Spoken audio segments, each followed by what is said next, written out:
यह बात सारी दुनिया को पता चल चुकी है कि भारत में एक खास समुदाय मुसलमानों के खिलाफ लगातार हिंसक बातें कर रहा है।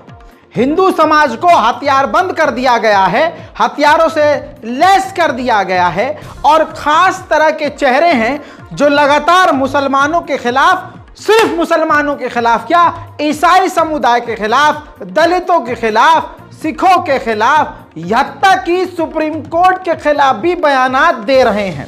सुरेश चक्रवाणे को कौन नहीं जानता पिछले कई महीने से, हालांकि जब से ये पैदा हुआ है तब से लेकर अब तक का इसका रिकॉर्ड देख लीजिए, सिर्फ और सिर्फ ये नफरत फैला रहा है। और जो सुदर्शन न्यूज चैनल है जिसका मकसद ही यही है, जिसकी बुनियाद ही नफरत की ईंट से रखी गई है, उस चैनल का ये करता धरता 24 घंटे क्या करता है आप देखते हैं। लेकिन हद यह है कि ये सुप्रीम कोर्ट को भी गालियां बकता है, चैलेंज करता है। कल एक बार फिर से सुप्रीम कोर्ट ने हेट स्पीच पर सुनवाई करते हुए बड़ी बात कह डाली है। लिख के ले लीजिए, खबर बताने से पहले ही कह रहा हूं, इस पर भी कुछ नहीं होगा। हेट स्पीच पर बिना धर्म देखे दर्ज करें एफआईआर, सुप्रीम कोर्ट का राज्यों को निर्देश। सुप्रीम कोर्ट ने साफ कह दिया है कि आप धर्म देखे बिना, तवज्जो इस बात पर दीजिएगा, सुप्रीम कोर्ट कह रहा है आप धर्म देखे बिना हेट स्पीच देने वाले को गिरफ्तार करें। यानी सुप्रीम कोर्ट के न्यायाधीश भी इस बात को अल्हम्दुलिल्लाह समझ चुके हैं कि धर्म देखकर गिरफ्तारी नहीं की जाती। सुरेश चक्रवाणे और इसके जैसे न जाने कितने कुत्ते हैं जो यहां तक का तिलक लगाकर गैर संवैधानिक बात कर रहे हैं और उनको जानबूझकर गिरफ्तार नहीं किया जा रहा, उनसे कोई सवाल जवाब तक नहीं कर रहा। इसीलिए उनकी हिम्मत इतनी बढ़ गई है कि भारत की राजधानी दिल्ली में खड़े होकर वो संविधान को आतंकी संविधान कह रहा है।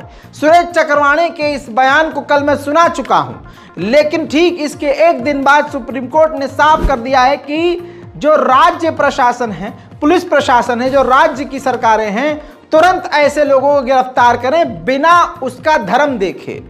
साथ में यह भी कहा कि एफआईआर का इंतजार मत कीजिए। सुप्रीम कोर्ट यह बात पहले भी बोल चुका था, माननीय सुप्रीम कोर्ट यह पहले भी बोल चुका था कि एफआईआर का इंतजार किए, आप तुरंत एफआईआर कीजिए और गिरफ्तार कीजिए हेट स्पीच देने वालों को।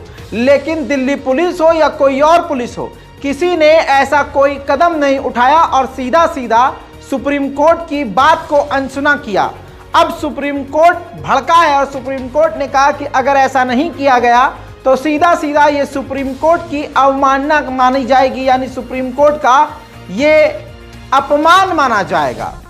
लेकिन आप भी जानते हैं और हम भी जानते हैं कि ये सरकार किसकी है और सरकार कैसी सोच वालों की है, और होना हवाना कुछ भी नहीं है। मेरे दोस्तों, अगर यह बात सही है और अगर प्रशासन सच में एक इंसान के नीचे नहीं नाच रहा और सुप्रीम कोर्ट की बातों का, आदेश का पालन करता है, तो इस स्क्रीन पर लगे हुए इस तस्वीर को देखिए। ये सुरेश चक्रवाणे पूरे भारत में 24-24 घंटे सिर्फ नफरत फैला रहा है। लेकिन सवाल यह है कि अब तक इसकी गिरफ्तारी क्यों नहीं हुई, जबकि इसने साफ साफ कहा है कि संवैधानिक आतंकवाद फैलाया जा रहा है, संवैधानिक आतंक है। लेकिन माननीय सुप्रीम कोर्ट के सामने हाथ जोड़कर कह रहा हूं, सिर्फ आपके बोल देने से जब कुछ नहीं हो रहा है तो आपको सख्त कार्रवाई का आदेश देना चाहिए। डीएसपी, एसीपी, तमाम उच्च अधिकारियों को अपने सामने बुलाकर सख्त निर्देश करने चाहिए, या फिर जो पालन नहीं कर रहे हैं उनको बर्खास्त, सस्पेंड कर देना चाहिए। आपके अंदर ये ताकत है और ये काम सिर्फ आप कर सकते हैं माय लॉर्ड, आपके सिवा कोई और नहीं। ये रिपोर्ट नहीं, ये जनता की शिकायत है माननीय सुप्रीम कोर्ट के सामने। मुझे यकीन है कि कोई ना कोई न्यायाधीश हमारी इस रिपोर्ट को फेसबुक, यूट्यूब पर स्क्रॉल करते करते देख रहे हैं, और मैं जानता हूं कि देख रहे हैं। हाथ जोड़कर निवेदन है कि जो देश में नफरत फैलाई जा रही है, इसका इलाज आपकी कलम में है, इस संविधान में है। मेरे दोस्तों, और न्यायाधीश के सामने हाथ जोड़कर इन तस्वीर को दिखाना चाहता हूं, यह रुक नहीं रहा है, लगातार बढ़ता जा रहा है। महाराष्ट्र के लातूर के इलाके में गौ आतंकवादियों ने पुलिस की मौजूदगी में 28 साल के आसिफ कुरैशी की मॉब लिंचिंग की कोशिश की। आसिफ कुरैशी पेशे से दूध वाला है। अपनी बीमार गाय को डॉक्टर के पास लेकर जा रहा था तो गौ आतंकवादियों ने गौ तस्करी का इल्जाम लगाकर उसको गाली बकी, मारा पीटा और फिर उससे कहा टोपी पहन। फिर टोपी पहनाकर कहा कि अपना सर गाय के सर से मिला और गाय के आगे अपना सर झुका। ये सब कुछ पुलिस प्रशासन के सामने होता रहा। माननीय सुप्रीम कोर्ट को, माननीय न्यायाधीश को ये देखने के बाद क्या कोई और सबूत चाहिए कि गौ आतंकवादी इस वक्त खुलकर पुलिस प्रशासन के साथ काम कर रहे हैं और प्रशासन उनकी मदद कर रहा है। माननीय सुप्रीम कोर्ट के सामने एक और सबूत पेश करना चाहूंगा जिसमें आप ये देख पाएंगे कि किस तरह से बहुसंख्यक समाज को जहरीला बना दिया गया है। अब संगी सुअरों को यह भी तकलीफ है कि ईद के मौके पर जुहू बीच पर ज्यादा मुसलमान क्यों नजर आ रहे हैं और कुर्ते पजामे और टोपी वाले और बुरखे वाले क्यों नजर आ रहे हैं। आखिर भगवादारी नारंगी जानवर क्यों नहीं दिख रहे, चुरकी वाले जने वाले क्यों नहीं दिख रहे, हाथ में गू लिए और गौमूत्र लिए क्यों इनके लोग नजर नहीं आ रहे हैं। ईद के मौके पर भी किस तरह से षड्यंत्र रच रहा है और चुपके चुपके वीडियो बनाता हुआ जो गैर कानूनी है, दूसरों की वीडियो, परिवार समेत की वीडियो बनाकर सोशल मीडिया पर अपलोड कर रहा है और नफरत फैला रहा है। जैसे किसी इस्लामिक राज्य जैसे वो मैंने कल देखा था लंदन में कैसे नमाज पढ़ी जा रही है दूर दूर तक शांति दूत। अब इसमें कहाँ है शाइस्ता और कहाँ है, कौन ढूंढ सकता है इनको। ये कैसे बढ़ते जा रहे हैं ये देखिए।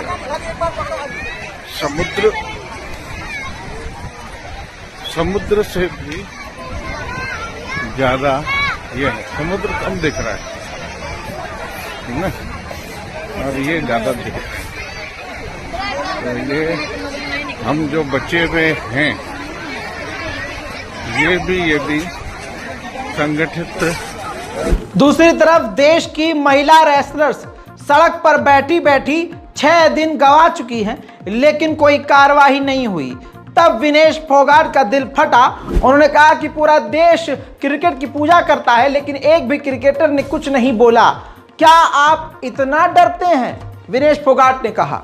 मेरे दोस्तों, इसके बाद क्रिकेटर्स इतने शर्मिंदा हुए, कई सारे क्रिकेटर्स समर्थन में उतर आए और उन्होंने बयान जारी किया। महिला पहलवान रोहिणी सिंह ने भी जब नंगा किया तो उसके बाद क्रिकेटर्स ने बहुत कुछ बोला, लेकिन महिला पहलवान रोहिणी सिंह ने कहा कि जब पहलवान बेटियों के समर्थन में रिहाना ट्वीट करेंगी तभी सचिन तेंदुलकर और अक्षय कुमार बोलेंगे।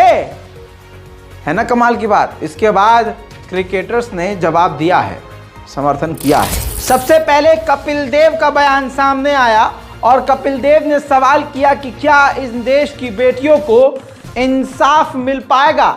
जवाब आपको भी पता है, हमें भी, लेकिन डर के इस माहौल में कपिल ने यह बात बोल दी, यही बहुत बड़ी बात है। जलीलो ख्वार होने के बाद वीरेंद्र सहवाग भी न चाहते हुए भी बोले। लिखते हैं, बहुत दुख की बात है कि हमारे चैंपियंस जिन्होंने देश का बड़ा नाम किया है, झंडा लहराया है, हम उन सबको इतनी खुशियां दी हैं, उन्हें आज सड़क पर आना पड़ा है। बड़ा संवेदनशील मामला है और इसकी निष्पक्ष जांच होनी चाहिए। उम्मीद है खिलाड़ियों को न्याय मिलेगा।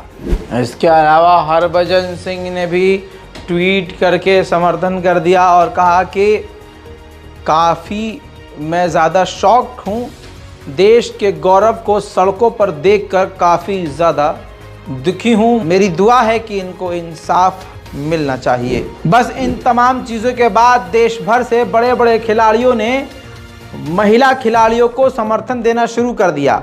लेकिन आज बजरंग पुनिया समेत जितने भी ये खिलाड़ी हैं, इनके अंदर का इंसान क्या है देख लीजिए।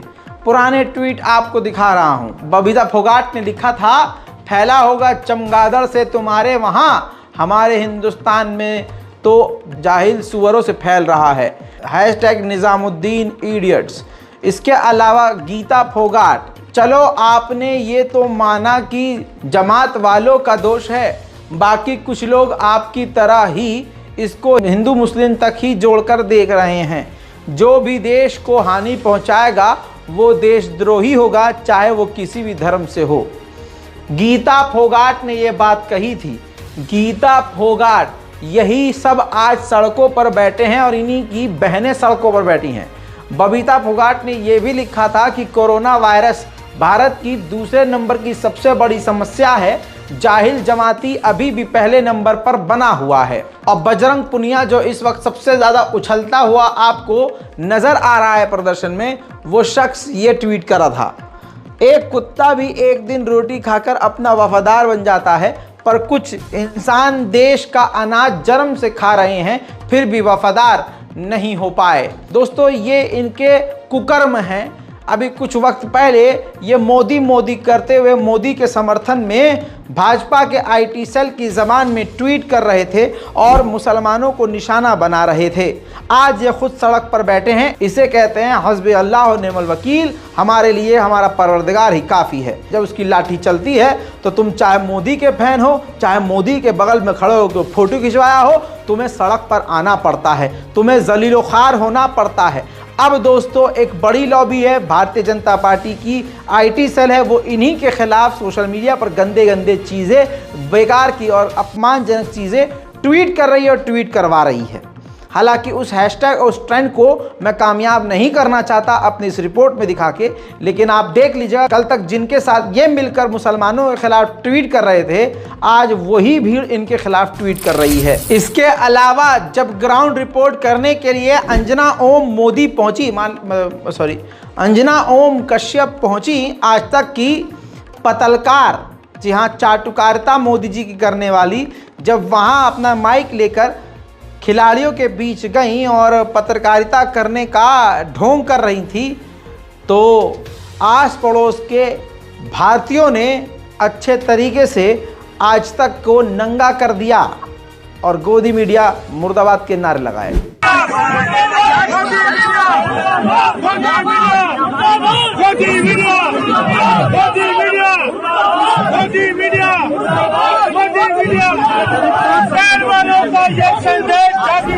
जिस जेएनयू को ये जो आज सड़कों पर बैठे हैं, ये भी निशाना बनाया करते थे और बीजेपी के आईटी सेल का समर्थन करते थे, उसी की ज़बान बोलते थे, आज उन्हीं जेएनयू के छात्रों ने इन सड़कों पर बैठे हुए महिला रेसलर्स के समर्थन में आवाज़ उठाई, नाम ले लेकर न्याय मांगा है। जेएनयू के छात्रों का दिल काफ़ी बड़ा है, ये खुद उन्होंने आज साबित किया है।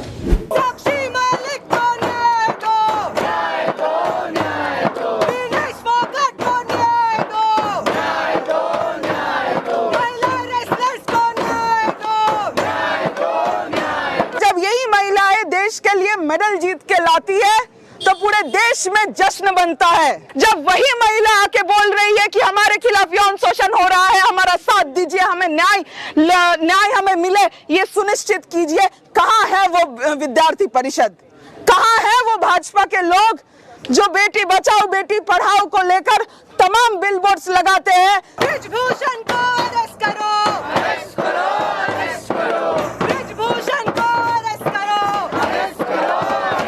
आज जो इस सरकार में लोग बैठे हैं वो गुंडे हैं और ये गुंडों को श्रेय देते आए हैं। कश्मीर के मुद्दे को आप देख लीजिए, चाहे उन्नाव के मुद्दे को देख लीजिए या हाथरस के केस को देख लीजिए।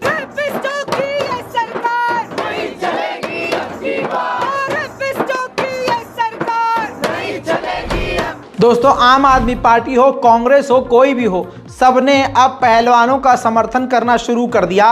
बॉलीवुड स्टार भी इसमें पीछे नहीं रहे। सुशांत सिंह ने पहलवानों का समर्थन करते हुए बयान दिया कि शर्म से सर झुकना चाहिए हमारा और इस सरकार का।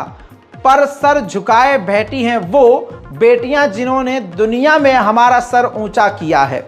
धिक्कार है सरकार को, धिक्कार। उधर दोस्तों, सचिन पायलट कांग्रेस के नेता ने भी इन खिलाड़ियों का समर्थन कर दिया। लिखा कि अपने नेताओं को बचाने के लिए केंद्र सरकार खिलाड़ियों को न्याय से वंचित कर रही है।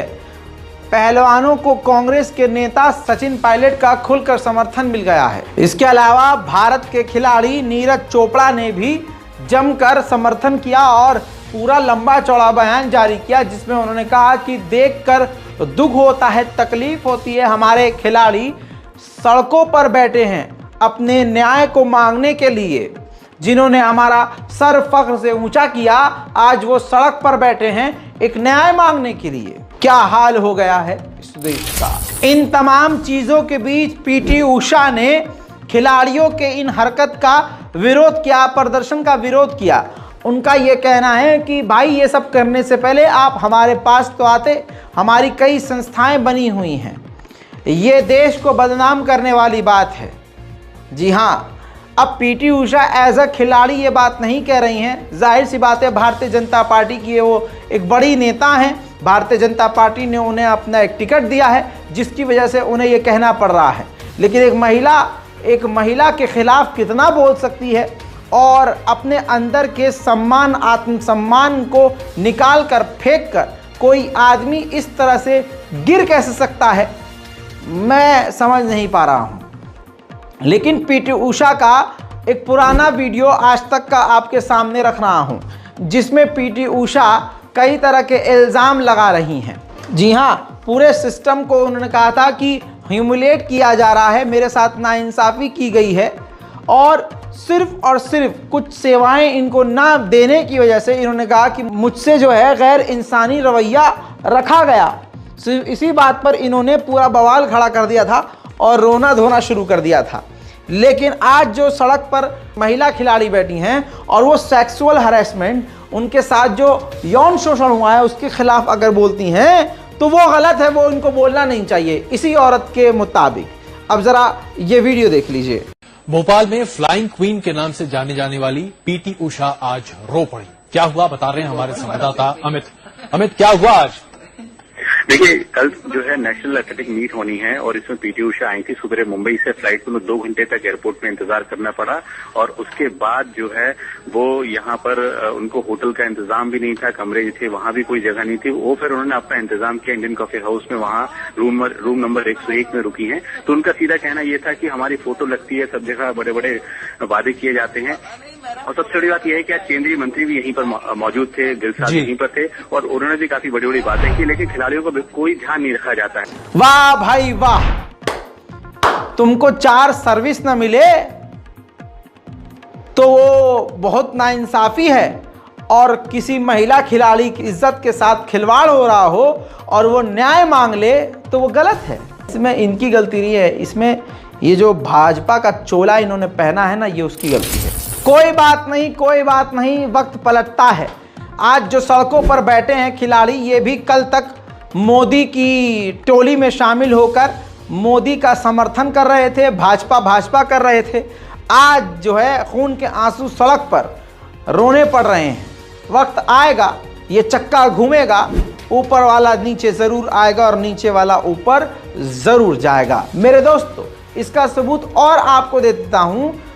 सीएम योगी आदित्यनाथ के शपथ ग्रहण में जिन वेंडर्स और जिन दुकानदारों ने खाना सप्लाई किया था, इतना समय बीतने के बाद भी करोड़ों की पेमेंट उनकी दबा ली गई है और चक्कर पे चक्कर लगवा लिया जा रहा है उनसे, उनके पैसे नहीं दिए जा रहे। ऐसा खुद उनका बयान देख लीजिए, सुन लीजिए। मैं तुषार भाटिया, ओनर मोती महल, और हम लोगों ने माननीय मुख्यमंत्री जी के शपथ ग्रहण समारोह में कार्यक्रम में लंच पैकेट की सप्लाई करी थी 25 मार्च 2022 को।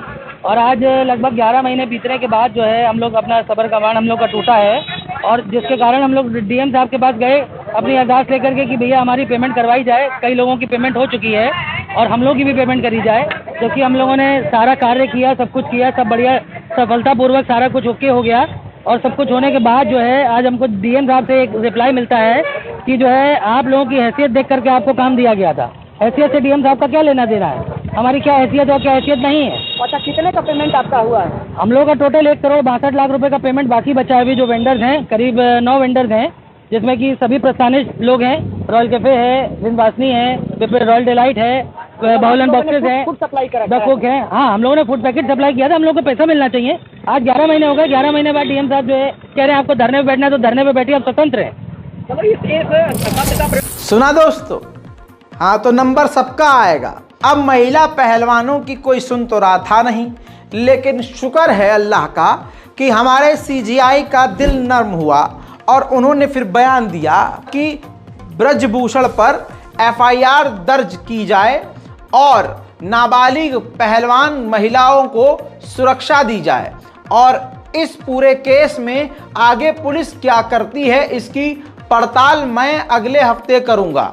चंद्रचूड़ साहब को रजाग्राफी की तरफ से सल्यूट है। जिसके बाद दोस्तों अगली खबर ये आई कि सुप्रीम कोर्ट ने जब कहा कि एफआईआर दर्ज करो, तो दिल्ली पुलिस ने सुप्रीम कोर्ट से कहा कि ब्रजभूषण शरण सिंह के खिलाफ हम आज एफआईआर करेंगे।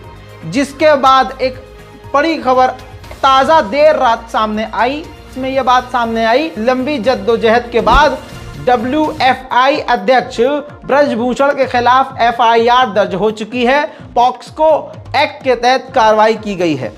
भारतीय कुश्ती महासंघ के अध्यक्ष और भाजपा सांसद ब्रजभूषण शरण की मुश्किलें अब बढ़ने वाली हैं। महिला पहलवानों की लंबी जद्दोजहद के बाद सांसद के खिलाफ दिल्ली पुलिस ने 2 एफआईआर दर्ज की है। महिला पहलवान लंबे समय से सांसद के खिलाफ एफआईआर दर्ज करने की मांग कर रही थी। नई दिल्ली जिले के कनॉट प्लेस थाने में उक्त दोनों एफआईआर की गई है। इसके बाद दोस्तों अपने खिलाफ आए हुए बयान पर नेताजी ने कहा कि सुप्रीम कोर्ट और कानून पर मुझे पूरा भरोसा है और मैं काफ़ी खुश हूं सुप्रीम कोर्ट के इस फैसले पर। सुनिए, आइए बयान पूरा सुना देते हैं आपको। देखिए, मैं न्यायपालिका के निर्णय से खुश हूं और बेहद प्रसन्न हूं और दिल्ली पुलिस को जांच मिली है और जांच में जहां भी मेरे सहयोग की आवश्यकता होगी मैं सहयोग करने के लिए तैयार हूं। और न्यायपालिका से बड़ा कोई नहीं है इस देश के अंदर, और मैं भी न्यायपालिका से बड़ा नहीं हूं। उच्चतम न्यायालय का फैसला आया है, एफआईआर लिखने का आदेश हुआ है। यद्यपि सरकार की तरफ से कहा गया था कि एफआईआर लिखने में कोई दिक्कत नहीं है और एफआईआर लिखी जा चुकी होगी या लिखी जा रही होगी, और मैं सुप्रीम कोर्ट से बड़ा नहीं हूं। मैं उस फैसले का स्वागत करता हूं। अब आइए दोस्तों संतरों की बात करते हैं। लगातार मुसलमानों को ये निशाना बनाते हैं, लेकिन इन्हीं के गरीबान को जब चीरेंगे तो ये गंदे और घटिया और जलील और रुस्वा और ख़ार नजर आएंगे। आइए आज इनकी फिर से पावरोटी चीरिए मेरे साथ और मजा लीजिए। भिलवाड़ा के इलाके में सुनील नाम के 29 साल के जवान बेटे ने बूढ़ी मां मंजू, जिनकी उम्र 55 साल थी, चाकू से गोद गोद कर कत्ल कर दिया। 1 नहीं, 2 नहीं, 3 नहीं, 4 नहीं, 5 नहीं, 6 नहीं, 7 नहीं, 83 वार किए चाकू से अपनी मां पर। सुनील ने, हिंदू धर्म के सनातनी ने 83 बार चाकू अपनी मां के जिस्म में घोंप डाले। और किस बात पर? एक मामूली सी बात पर। ये रिपोर्ट है। असल में मंजू अपने भाई की शादी में जाना चाहती थी। बेटे को यह बात पसंद नहीं थी। बेटा मना कर रहा था कि मामा की शादी में मत जाओ, लेकिन मां मंजू तैयार हो गई थी। इतनी सी बात पर कहा सुनी हुई, मां के ऊपर बेटे ने हाथ उठाया और फिर सुनील ने चाकू उठाकर अपनी मां पर 83 वार किए। मौके पर ही मां की मौत हो गई। कौन से धर्म से थे, कौन सा ये संस्कार था और ये कौन से राष्ट्र में आप जी रहे हैं, कौन से राष्ट्र के बनाए जाने की बात हो रही है, सब आपको जवाब वक्त दे रहा है। दोस्तों, हिंदू राष्ट्र की बात हो रही है और सनातनियों की बात हो रही है, संतरे की यहाँ बात हो और आपको एक ही खबर बता के चला जाऊं, यह आपके साथ नाइंसाफ़ी होगी। दोस्तों, खबर अब मानेसर से है। मानेसर में 34 साल के जितेंद्र ने अपनी बीवी का गला काट दिया, सर काट कर अलग कर दिया, दोनों हाथ को कई टुकड़ों में छोटे छोटे बांट दिया, फिर जिस्म के 2 हिस्से किए, फिर ऊपर के हिस्से को कई टुकड़ों में बांटा, टांग को, पैर को, उंगलियों को कई टुकड़ों में बांट दिया, कीमा कीमा कर दिया जितेंद्र ने। अब आप कहेंगे ऐसा क्यों किया? 7 जन्मों का रिश्ता होता है ये, है 7 जन्मों का रिश्ता हमारा राहुल, हमारा धर्म ऐसा नहीं है। हमारे धर्म में आओ, तुमको न्याय मिलेगा, इंसाफ मिलेगा, प्यार मिलेगा, बाबा जी का टुल्लू मिलेगा। अबे तुम्हारे धर्म में तो बीवियों के टुकड़े कर दिए जाते हैं। आहा, रिपोर्ट बता दूं आपको, खबर यह है कि जितेंद्र ने खुद गिरफ्तारी के बाद ये उगला है कि उसकी पत्नी उसको ताने मारती थी। ध्यान से सुन लो पतियों, जो शादीशुदा हैं उनके लिए बड़ी खबर है। बीवी ताने मारती थी, और बीवियां जो हैं शादीशुदा उनके लिए भी ये खबर है बहुत बड़ी। तमाम ये खबर बीवियों को अपने बीवी वाले भेज दें।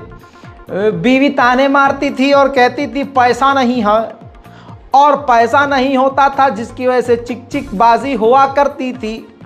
उसके बाद हद ये होती थी कि मार पिटाई पर बात आती थी, और बीवी जलील बार बार मुझे करती थी। जितेंद्र ने ये बात कही पुलिस से, बीवी जलील करती थी, मेरे पास पैसा नहीं था, मैं गरीब था, काम चल नहीं रहा था, पैसा न देने की वजह से चिकचिक होती थी, और चिकचिक होने की वजह से प्यार नहीं मिल रहा था, और प्यार की तलाश में मुझे किसी और से प्यार हो गया। वाह वाह सनातनी वाह। इसके बाद प्यार ऐसा हुआ, ऐसा हुआ, ऐसा हुआ कि वहाँ भी पैसे की कमी होने लगी। यहाँ मुझे डर सताने लगा कि पत्नी को कुछ पता न चल जाए।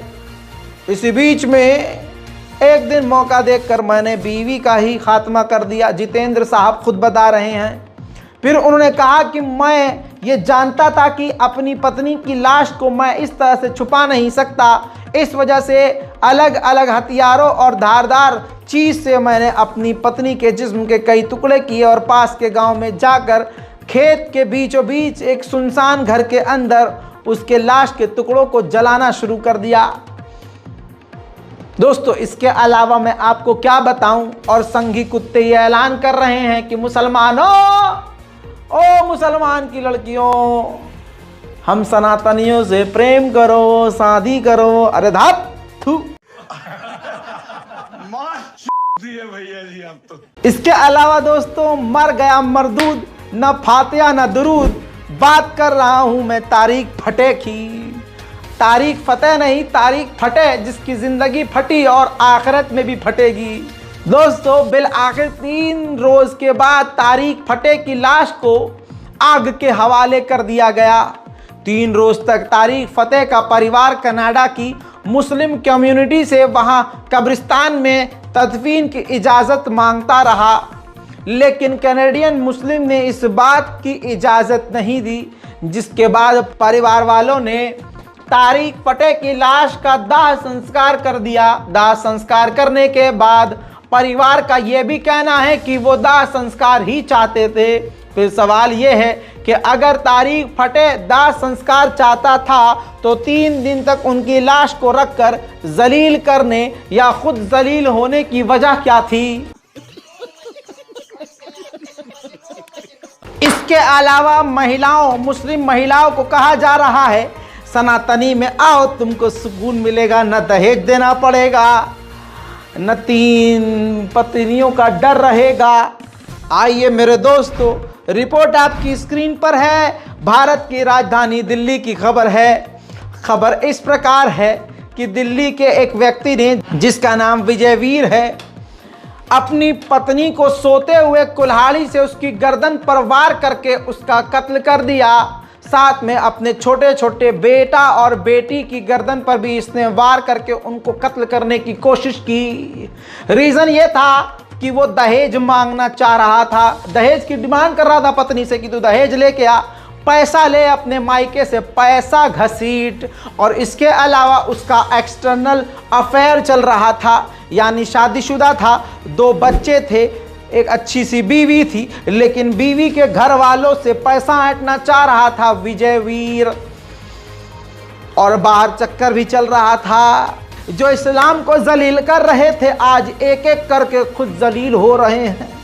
इन तमाम चीज़ों के बाद अगर मुस्लिम लड़कियां हिंदू लड़कों के साथ मटकती हुई, टहलती हुई, डेट मारती हुई नजर आए तो समझ जाना वो सिर्फ नाम की मुसलमान है और असल में वही मुसलमानों की गद्दार हैं। दोस्तों, घबराने की जरूरत नहीं है। भारत में जो हिंदू आतंकवादी लगातार नफरत फैला रहे हैं और सनातन का एक फर्जी चोला पहन के हिंदुत्व को बदनाम कर रहे हैं और हमारे हिंदू भाइयों को बदनाम कर रहे हैं, गल्फ में ऐसे लोगों को पहचाना जा रहा है।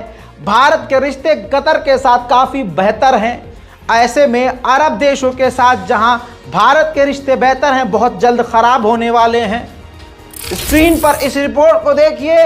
अरब मीडिया, खासकर कतर, ये ट्वीट मैं शेयर कर रहा हूं। कतर के एक बड़े मिनिस्टर ने एक पूरी वीडियो को शेयर किया है जिसमें हिंदुत्व का गुंडा मवाली जो भारत में सिर्फ मुसलमानों के कत्ले आम की चाहत रखता है, नाम है नरसिंहालंड सरस्वती।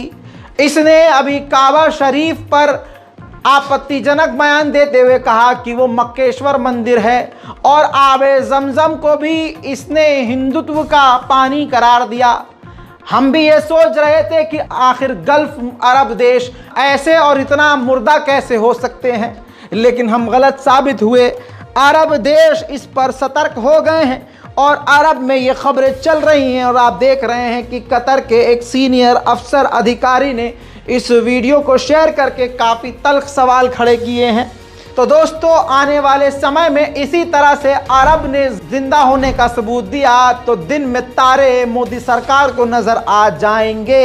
अगर ये 57 में से सिर्फ 5 मुस्लिम देश भी असलियत में अगर एक होकर जिस तरह से विदेश में रहकर, अरब में रहकर टनाटनी भारत में मुसलमानों के खिलाफ नफरत फैला रहे हैं, अगर अरब देश सिर्फ इतना फैसला ले ले कि हम गैर मुस्लिमों पर, अपने देश में रहने वाले गैर मुस्लिमों पर नजर रखेंगे कि वो नफरत, इस्लामोफोबिया फैला रहे हैं, कैसे फैला रहे हैं और भारत सरकार भारत के मुसलमानों के साथ कैसा रवैया कर रही है, मोदी सरकार एकदम सीधी हो जाएगी। मोदी जी खुद जाएंगे कतर, सऊदी अरब, क्योंकि अरबियों से उनकी बहुत बनती है। कहते हैं ना कि मतलब विदेश के मुल्ला जी से तो बहुत बन रही है और अपने घर के अब्दुल से तुम्हें तकलीफ है।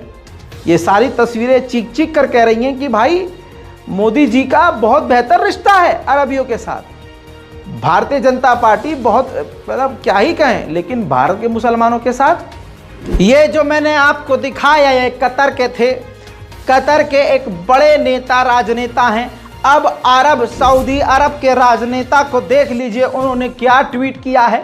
सूडान से भारतीयों को निकालने का वीडियो शेयर करते हुए और भारतीय एम्बेसडर जिस प्रकार से सऊदी अरब में अरब देशों के साथ मिलकर काम कर रहे हैं, उस वीडियो को शेयर करते हुए सऊदी अरब के एक नेता ने लिखा कि सऊदी अरब भारतीयों को जिस तरह से बचा रहा है और सूडान से निकाल रहा है और इंसानियत का पैगाम दे रहा है और भारतीयों को बचाने का काम कर रहा है, इसके विपरीत, इसके उल्टा अगर देखा जाए तो खुद हमारे अपने मुसलमान भाइयों के साथ ये मोदी सरकार, मोदी जी को उन्होंने मेंशन भी किया है कि मोदी सरकार भारत में मुसलमानों के साथ घटिया और गिरा हुआ व्यवहार कर रही है। दोस्तों, ये खबर साफ है। इस बात से आज रजा ग्राफिक इस रिपोर्ट से बात क्लियर होती है कि अरब देश अब भारत पर नजर गाड़ कर बैठ गए हैं। इसी तरह से आपको और हमको सोशल मीडिया पर बोलते रहना है और अगर आप नहीं बोल सकते तो हमारी आवाज को, हमारी रिपोर्ट को शेयर करते रहना है। उधर योगी सरकार से सुप्रीम कोर्ट ने अतीक अहमद के एनकाउंटर पर सीधा जवाब मांग लिया है। सुप्रीम कोर्ट ने जो सवाल किया है वो भी आपको सोचने पर मजबूर कर देगा। सुप्रीम कोर्ट ने योगी सरकार से पूछ लिया, अतीक और अशरफ को मेडिकल के लिए पैदल क्यों ले जाया जा रहा था, एम्बुलेंस से क्यों नहीं ले गए। दोस्तों, अपने में ही ये एक बड़ा सवाल है और साफ जाहिर है जो कुछ साल पहले संसद में खड़ा होकर बच्चों की तरह रो रहा था, आज उसके हाथ में सरकार का झुंझुना है तो वो कुछ भी कर रहा है। दोस्तों, पनौती बुरी चीज होती है। दिन की शुरुआत सदके से किया करो। बुजुर्ग कहते हैं गरीबों को दान दिया करो। मुसीबतें पलट जाती हैं। ऊपर वाला ईश्वर परमात्मा अल्लाह गॉड भगवान रहम करता है। पनौती से दूर रहा करो, और जो पनौती है उससे तो बिल्कुल ही दूर रहा करो। अब वंदे भारत कितनी बेहतरीन ट्रेन है, न जाने किसने उसको कौन सा झंडा दिखाया है कि आए दिन कभी गाय से कभी बकरी से टकरा जाती है, लेकिन ज़्यादातर ये गाय से टकरा रही है। न जाने गाय को इस ट्रेन से या ट्रेन को इस गाय से तकलीफ़ है, ये तो वो जाने जो इसको झंडी दिखा रहा था, या वो जाने जिसने पूरी दुनिया को रचा है। मेरे दोस्तों, भोपाल से दिल्ली आ रही भारत की एक खूबसूरत वंदे भारत ट्रेन एक बार फिर से गाय से टकरा गई और अगला हिस्सा टूट गया। माफ़ कीजिएगा, गाय का नहीं ट्रेन का पूरा बम्पर निकल कर लटक गया। समझ में नहीं आ रहा कि हमारी गाय मेड इन इंडिया है या ट्रेन मेड इन इंडिया। दोनों से मजबूत और कमज़ोर कौन है मैं कुछ नहीं कह सकता, लेकिन तस्वीर दिखा सकता हूँ।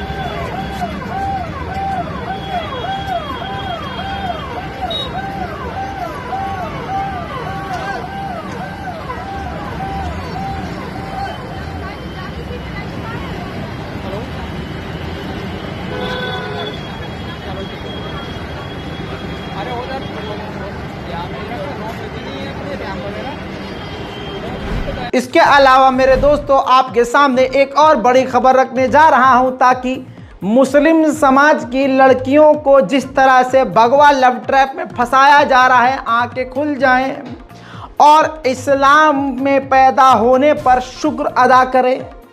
जी हाँ मेरे दोस्तों, जो संतरे खड़े होकर मुसलमानों को गालियां बकते हैं, उनके घर में क्या हो रहा है। एक और मामला, यूपी के बांदा में एक पत्नी ने सोते हुए अपने पति के गर्दन को चाकू से रेद कर कत्ल कर दिया। अब शादीशुदा अगर आप हैं तो माफ़ कीजिएगा, अपनी पत्नी पर इतना भरोसा भी मत कीजिएगा। मैं डराने की बात नहीं कर रहे हैं, हम आपको थोड़ा समझा रहे हैं, मजाक मजाक में आपको बड़ी बात बता रहे हैं। बांदा में हिंदू इंटर कॉलेज के लिपिक की हत्या हुई। पुलिस ने बड़ी मेहनत करके खुलासा कर लिया। मामला क्या है मैं आपको बता देता हूं। दोस्तों, प्रदीप चौरहिया 18 अप्रैल को सो रहे थे। उनकी पत्नी ने उनका चाकू से गला रेत कर कत्ल कर दिया। जी हां, पत्नी का नाम ज्योति है, पति का नाम रामू। गला रेत कर ज्योति ने अपने पति का कत्ल कर दिया। अगले दिन देवर पर एफआईआर कर दी कि ज़मीनी विवाद की वजह से ये काम किया गया है।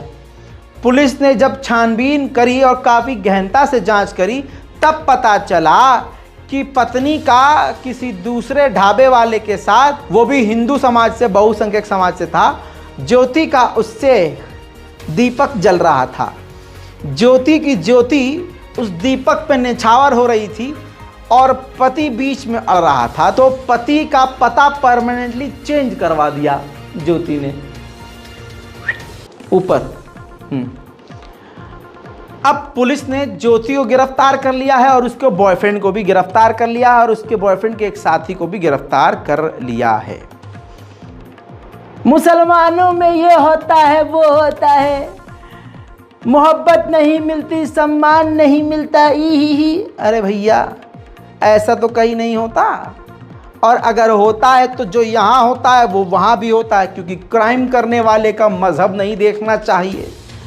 अब दोस्तों इस रिपोर्ट में मज़ा आ गया हो तो रिपोर्ट शेयर कर दीजिएगा, कुछ ज्ञान की बातें आपको समझ में आई हो तो शेयर कर दीजिएगा, क्योंकि हालात ऐसे हैं कोई बोलना नहीं चाहता, सब डर के बैठे हैं और जो बेडर बेखौफ होके जिगर रख कर बोल रहे हैं उन तक का आप लोग साथ नहीं दे रहे, तो फिर बताइए किस भरोसे बोले।